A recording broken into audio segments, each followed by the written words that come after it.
بانی P T I اور بشرا be be کی جو لیگل ٹیم ہے ان کے مختلف جو داخلی حربے ہیں، اس کے باوجود جو آخری گواہ پہ 35-37 سماعتیں ہوئی ہے، اس کے باوجود جو عدالت نے اس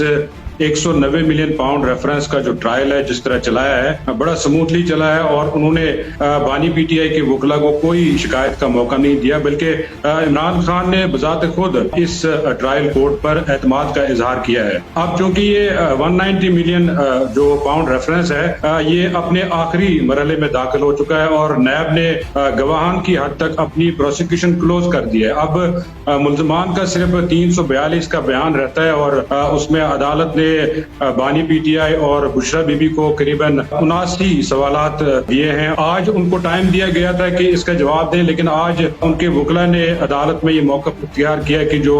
اس کیس میں دونوں ملزمان کی جو بریت کی درخواستیں ہیں، اسلام آباد ہائی کورٹ نے یہ حکم دیا ہے کہ پہلے وہ بریت کی درخواست سنی جائیں، اس کے بعد جو 342 کا بیان ہے وہ ہم دے دیں گے، لیکن اس کے لیے بھی 14 دن کا ہمیں وقت دیا جائے۔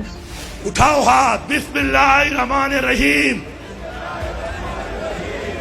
میں علی امین خان اللہ تعالیٰ کو حاضر ناظر جان رکھ کر یہ حلف اٹھاتا ہوں کہ عمران خان نے جو مجھے کال دینی ہے نومبر کے مہینے میں، جو کہ فیصلہ کن کال ہوگی، اس کے اوپر چاہے میری جان چلی جائے، چاہے میرا سب کچھ چلا جائے، میں اس وقت تک جب تک عمران خان کو رہا نہیں کراؤں گا اپنے گھر واپس نہیں آؤں گا۔